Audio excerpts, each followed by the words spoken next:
everyone, happy Monday. Welcome to the channel. Today we're going to be talking about the newest in fragrance and discussing whether or not we want to get certain items and why. This is a series I do here on this channel every single Monday where we discuss what's new on the market, and we tend to be quite analytical about this. I am very much into being very mindful about what you're spending and on what, especially when it comes to fragrance, which is why I've also released a fragrance expense tracker. You can find it down below where you can track your expenses and track what's in your collection. If you're also interested in seeing more content from me, I post videos every single Monday, Wednesday, and Friday, along with a ton of bonus content in between. So if you're interested, do consider subscribing.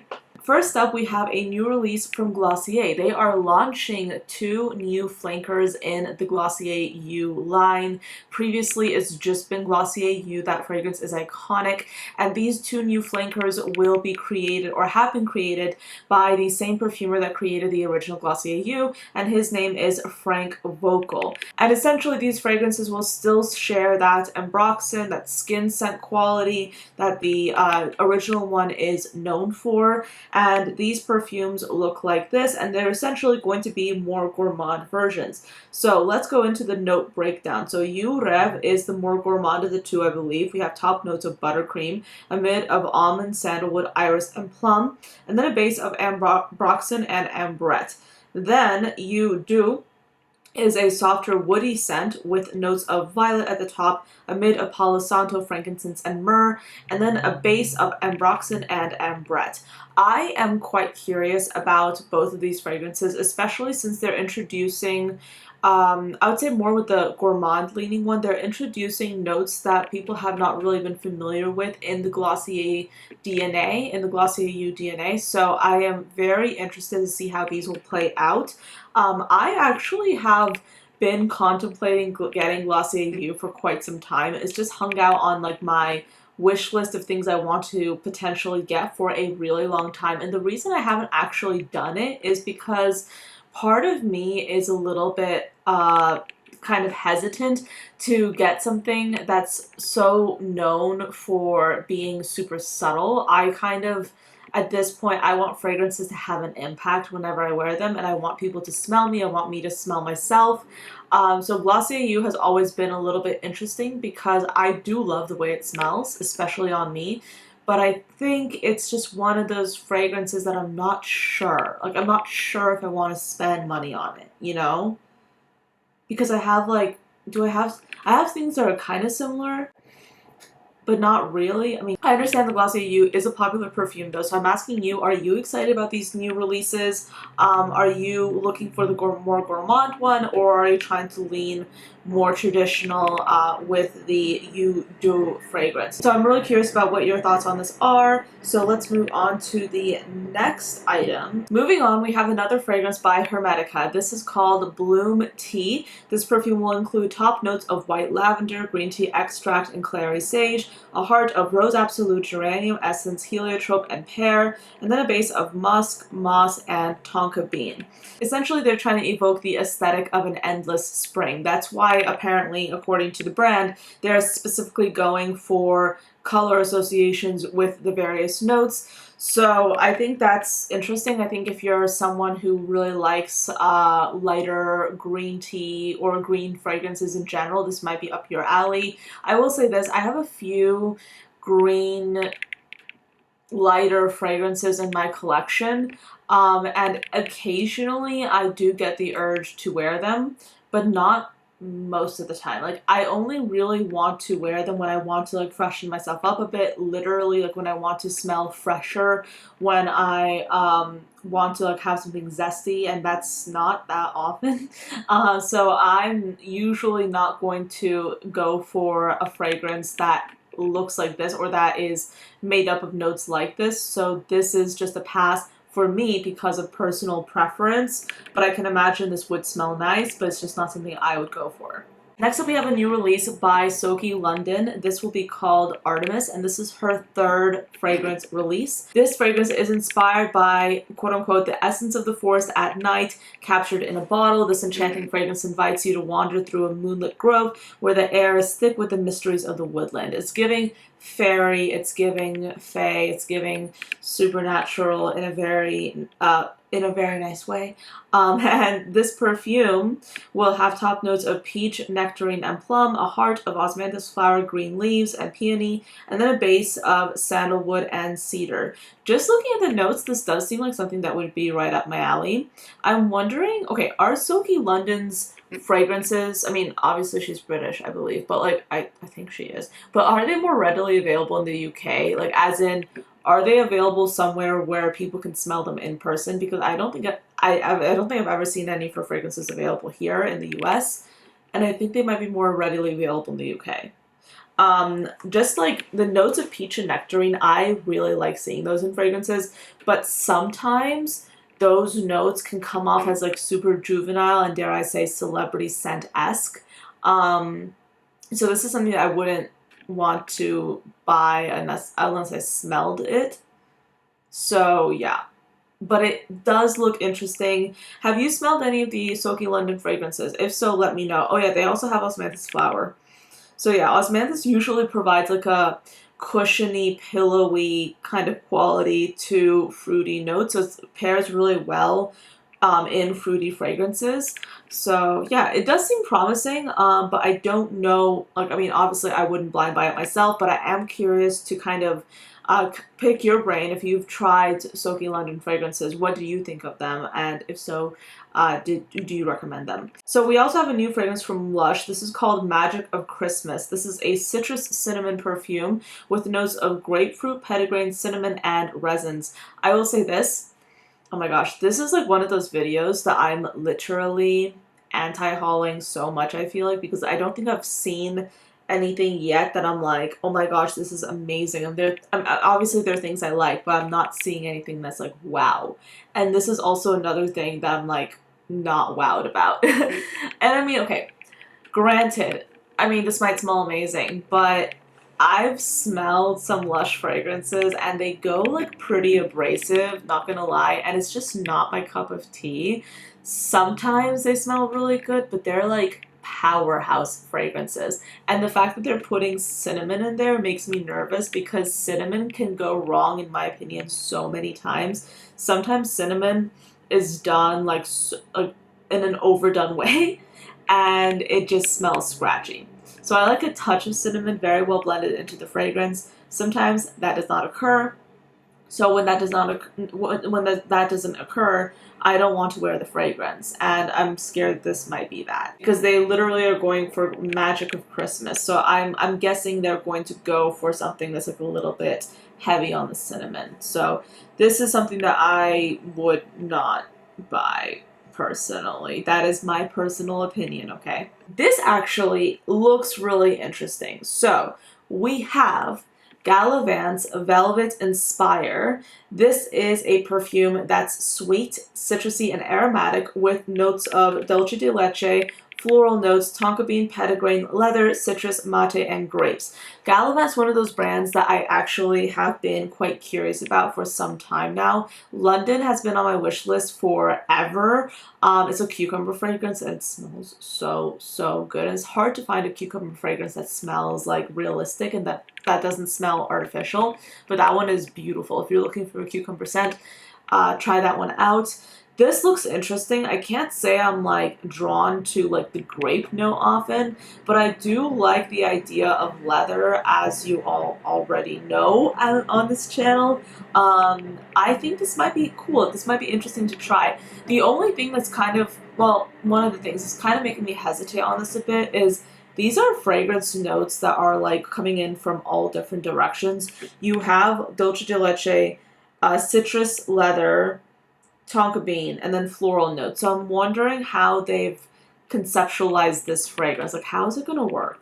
Like, because it could go badly so easily. I mean, just imagine like an animalic leather, like that's done too animalic, with dulce de leche done too sweet, then floral notes, and then grape. It sounds like it could be a little bit risky. I'm curious to try it out. I definitely will in store, but yeah, I don't know. This could go either way. This could either be like super interesting and unique, or it could be like not the best. I don't know. I'm like curious about this one though. It does look unique. So at least they're doing something unique, but I think it'll be fun. Because honestly, everything I've smelled from Gallivant, literally every single item, has smelled good. Like there's nothing in their line that I have not liked. So I guess, okay, you could say I'm actually really curious about how this will turn out. Because I think it'll be good. I actually do think it'll be good, even though this fragrance pyramid does look quite intimidating. Next up, we have a fragrance by Dolce Gabbana. This will be called Velvet Zafferano, and this is going to be a warm, spicy tobacco scent with notes of saffron, tobacco in the middle, and then a base of patchouli, vanilla, and amber. So so Dolce Gabbana have like a variety of different fragrances, obviously. You have what you see usually in like all the department stores, and then you have their private line, which is called Velvet, and then they call the name of the fragrance. So for an example, they have this Velvet Zafferano fragrance, but then they also have Velvet Amber Sun, Velvet Amber Skin, Velvet Sicily, Velvet Black Patchouli. So these fragrances are exclusive to their boutiques. And I might be wrong, but I think at least a few of them are exclusive to their boutique in Miami. I don't think this one necessarily is, but these are exclusive to their boutiques. You can't get them at the department stores, to my knowledge. So yeah, I was able to smell a few of those fragrances they had available, and I actually really did like them. They had some really good options. They're more animalic scents, and like they're more deep, dark, seductive, boozy scents. Smelled really, really good. So I have no reason to not believe that this will smell good. Okay, realistically, will I get this? Probably not, but it does seem interesting. It does seem quite special. I feel like this will smell good, but it's not like unique enough for me to shell out $200, $300, which is, I believe, how much these cost. So this will be a pass for me, but if you're looking for something quite special and under the radar, Dolce & Gabbana fragrances, like their Privé line, is actually quite compelling, because a lot of other designers, their private lines are pretty well known. For example, Louis Vuitton, Guerlain, like those lines are pretty renowned, but this one is kind of flying under the radar, so it still is a bit of a special one. So yeah, let me know, are you interested in trying this one? I for one would like to try it out. I wouldn't go out of my way for it necessarily, but I would love to try this fragrance out. It does seem like it could be a good one. Next up, we have a new release by Electimuss. This is called Caspian Cherry. This is inspired by the cherries that grew in the European, Russian, and Middle Eastern regions, and that was a set of regions that did trade with the Romans, so that's what they're trying to go for. They're trying to go for something that's inspired by the Caspian region as well as the Romans, and they're specifically inspired by ancient Roman desserts such as honey cakes and dates and things like that. So this perfume will have notes of amaretto liqueur, black cherry, and dark chocolate at the top, a heart of cinnamon, vetiver, honey, coconut, and coffee, and then a base of patchouli, sandalwood, white chocolate, and tonka bean. I have been harping on cherry fragrances so much, but I'm kind of like, I'm starting to change my tune a little bit. Some cherry fragrances, when done right, they can actually be super juicy and super fun and gourmand, and done like when done in an interesting way, they can be really, really good in my opinion. I have some cherry fragrances that I've been reaching for, and I feel like this is a really, really interesting one as well. I will say this though, what did I want to say? Oh yeah, fun fact about the Romans. I don't know, this might have been the Greeks too, or this might have been like either or. There was like that ancient civilization that used to have dinner parties where they laid down and they would just like be horizontal on these couches, and they would have like the food either on the floor or like on like a raised table, I think. I haven't learned this history in a while, but like they used to eat food while reclining. Like imagine like how that like would be, like eating food when you're lying down. Like I don't know, am I too judgmental for that? Because I feel like that's a little bit odd. Eating food when you're lying down, how do you digest it? And then you have all that alcohol, because they were huge drinkers, right? So yeah, it's interesting that this made me think of that. But yeah, I am actually looking forward to smelling this one. I think it'll be interesting this is one of those fragrances that if they're leaning too much into the liquor, I probably wouldn't be interested in it. But if they're using it as an accent, this would actually be something I was into. And Electimuss fragrance bottles are some of the best. Like they look impressive. They are imposing. Yeah. This is pretty. We have a new vanilla fragrance by the brand Maison Tahité. This is called Vanille de Minuit. This perfume will have top notes of sandalwood and leather, a mid of Nagarmada, vanilla, and saffron, and then a base of vanilla and benzoin. Not gonna lie, this looks really, really cool. It's minimal.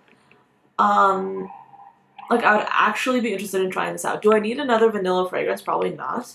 But this is one of those like things that I'm very intrigued by, specifically because they have spotlighted sandalwood here so heavily, and it's actually one of the top notes, which is curious because usually they put sandalwood closer to the bottom of the fragrance pyramid. So I'm interested in this one. I haven't tried this brand actually. Let me know, have you tried it? And if so, what were your thoughts? I think this could be an interesting release or an interesting launch. I'm intrigued by this because they're going for like vanilla with animalic notes of leather, and then it's going to be a little bit more aromatic too. This looks intriguing, not gonna lie, this does look intriguing. So next up we have a new release by Tiziana Terenzi. This is a collection inspired by volcanoes. It's inspired by both active and dormant volcanoes, I believe. It's called the Volcani collection, and this is going to include the fragrances Idu, Itna, Ovasu, and Struo. So Idu is going to be a perfume with notes of vanilla, tobacco, and oud. Itna is inspired by the volcano Etna, and this will be a fragrance with notes of cardamom, leather, and vanilla. Ovasu is inspired by Vesuvius, Italy's most famous volcano, and this is going to include notes of grapefruit, Peruvian pink pepper, and Italian leather, and this is supposed to be one of the fiery fragrances. And then Struo is inspired by when the volcanic rock, or when it like bursts into the sky. So that's what it's inspired by. It includes bergamot, sandalwood, and oud. So the fragrances will be created in the Extrait de Parfum concentration. They're each priced at 430 euros, but you can also get a 1.5 milliliter sample for 6 euros. So a little bit up there in price, but that's not surprising for Tiziana Terenzi. But yeah, this looks interesting. I will say this, Tiziana Terenzi collections, like they come out with so many of them and they go in so many different directions. I'm actually quite fascinated with the brand, and I have a few fragrances from them that I would like to purchase. But Tiziana Terenzi, when it comes to their fragrances, I'm usually not going to leap or like go for any one of them without like trying it first and like just being very methodical about it, because they have so many fragrances come out. They're like the niche version of Navitus. Not that like Navitus is not niche, but like think niche like a step up. Tiziana Terenzi, obviously their pricing is a little bit varied, so they have a lot going on, but it's kind of similar to Navitus, where they have so many releases like all the time. I think I was in AllSaints and I was talking to one of the representatives, and there was a wall of fragrances, and I was like, oh yeah, so what's new? And he goes, all of this. And I was like, wow, that's a lot. So yeah, I'm always fascinated by the brand, but I feel like sometimes they come out with so much, it's a little bit overwhelming. But next up we have their sister brand called Vicanto. This is the Arcani collection. This is a collection that's inspired by mysticism and tarot. So these perfumes will include 4 fragrances: Arcana del Stel, Arcana del Sol, Arcana della Fortuna, and Arcano degli Amanti. And it's also inspired by self-reflection. So Arcana del Stel is inspired by Night Garden, and it will feature notes of bergamot, rose, and magnolia. Arcana del Sol is inspired by sunlight and new beginnings. That's a fragrance that includes notes of rosehip, geranium, and saffron. Arcana de la Fortuna is inspired by good luck, and this perfume will include notes of lavender and jasmine as well as amber and musk. And then Arcana degli Amanti will include notes of orange, jasmine, and violet, as well as sandalwood, oud, and amber. When it comes to this selection, I mean, obviously, all of these fragrances, quite frankly, look like they, or sound like they could smell absolutely amazing. But the thing that's like really pulling me with this fragrance launch is definitely the bottle design. The bottles look so cool, like very medieval. And the price is not bad. The price is 250 euros, which when you consider the Volcano collection being like 400, this is considerably more affordable. And you can get a sample as well if you're interested. Yeah, this looks interesting. I feel like this is a type of fragrance that would make a really nice gift because obviously the bottle design is like very unique and interesting. And the symbolism is also really interesting for those people that are into mysticism and stuff like that. So this is actually interesting. I like it. Okay. Next, we have a new limited edition fragrance from Hourglass. Now, typically this is a brand that's known for their makeup. So let's check in and see what notes are in this new fragrance. This perfume is only going to be available in very limited quantity, by the way. This is celebrating their 20th anniversary, and they have numbered 1,500 bottles to sell. So this will have top notes of freesia and pink pepper, a heart of honeysuckle and orange blossom, and then a base of sandalwood and cedarwood. Not gonna lie, this actually does seem interesting. This is not something that I would buy personally because it's so limited edition. I don't really see the point. But the fragrance notes do sound interesting. So I feel like if you're trying to get a gift for someone that's super unique, you could potentially do this. Because Hourglass is a brand that's already so popular, it kind of already has its own established fan base. So I feel like this would make a good Christmas gift. Is this something that I personally would want? No, but I do love seeing honeysuckle in fragrances. Like there's something about honeysuckle that I just get drawn to so much. It's definitely a fragrance note that I'm always like paying attention to. I don't have that many honeysuckle fragrances in my collection, and I feel like it might be an underutilized note in the fragrance world, personally. Speaking of the holidays, Jean Paul Gaultier is launching Christmas editions of two of their most popular men's and women's fragrances. So we have Le Mal, which is going to be in this packaging, and then we also have what they're calling Classique. And essentially this is inspired by, I think, La Belle. And this does look okay. I mean, like, I feel like this is probably not for me since I'm probably not the target audience.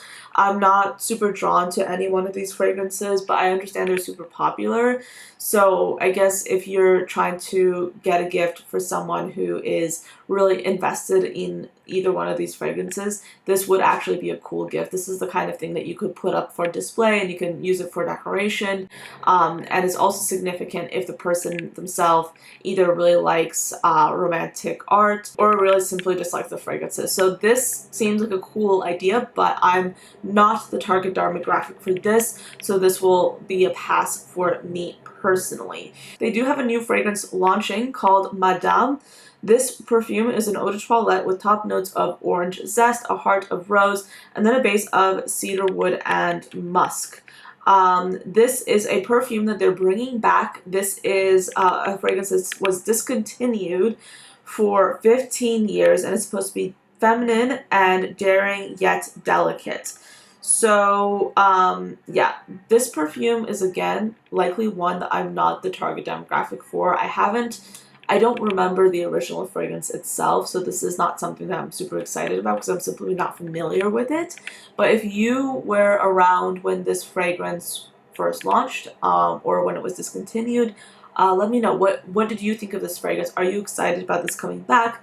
I'm not a huge fan of the bottle. I think it's like a little bit too much, but I feel like this is kind of inspired by the 2010s, so I see where it's coming from. I understand the reasoning behind it, but it doesn't look like as if I'm the target audience for it, so I'm gonna say it's a pass for me personally. Next up, we have a new release by Simone Andreoli. This will be called Venom, Secret of a Shaman. And this perfume is inspired by Mayan ceremonies and Bufo Alvarez rituals. This is supposed to be a polarizing fragrance. That's literally what it says in the brief. With a melange of spices, woodsy undertones, leather, and tobacco. So again, this is inspired by Mexican culture, and this will include notes of saffron, dates, dried fruit, black pepper, tobacco, leather, resins, vanilla, patchouli, and something called helichrysum. So when I initially saw this fragrance, I was kind of like, I wasn't sure quite what to expect, but after reading through what this fragrance is inspired by, I am somewhat intrigued. I feel like this could be a fun fragrance to explore. It's marketed as a unisex scent. Yeah, I'm interested in this one. I'm curious to try it. I'm not super excited about it, but I am intrigued by it enough to be like, okay, I would like to try this fragrance out and see what it's all about. So yeah, that's my 2 cents on that. Okay, next up we have a new release by Victoria Beckham. This is, I believe, her 4th fragrance, and this is a perfume called 2150 Reverie. And this is for men, and it's a limited edition fragrance. So this is a quote from Victoria Beckham herself. So 2150 Reverie is a representation of a life-changing event in my life in 2001. This blend transports me to the unforgettable night on Java Island where thousands of tea candles were surrounding us, and I could smell the intense raw vanilla with earthy undertones in the air, while flames of candles were flickering, marking a new stage in my life. Is this perfume when she was... I feel like this perfume might be inspired by when she was engaged, right? Because that's what it appears to be implying. No, it wasn't inspired by when she was married, because I think they were already married in 2001. I did some sleuthing on a few different websites right now, and it appears that this is inspired by a date that she had with David Beckham. So this seems to be like it was a very transformative night for her personally. She doesn't explicitly say what it was. Thank you for being so specific, Victoria. But yeah, it's inspired by a romantic date. I think this marketing is interesting because Victoria Beckham is a celebrity in her own right. Like, everyone knows who she is. Like, she's a household name at this point, as is David Beckham. So it's interesting because as a celebrity, she's able to come out with a fragrance and give like some wishy-washy narrative about what this fragrance was inspired by and not make it very clear at all. Because, like, yes, she's saying it's like a wonderful night, but, like, you know, the average person wouldn't be able to say, like, hey, this fragrance is inspired by a wonderful night that I had with my husband. They'd be like, people would be like, what? You know? So it does say a lot because, I mean, yes, Victoria Beckham's celebrity is at the point where she can get away with launching a fragrance like that. This perfume will have top notes of tobacco leaves, a heart of plum, and then a base of vanilla, tonka beans, and cedarwood. Again, I don't get that she's kind of talking about like a very tropical, like a very balmy night, and the fragrance itself doesn't necessarily seem to be inspired by that. I'm just confused. That's it. I've tried some of her other fragrances. I like them. I didn't love them enough to like write home about them. I think they're kind of overpriced. Let me look up and see how much they are.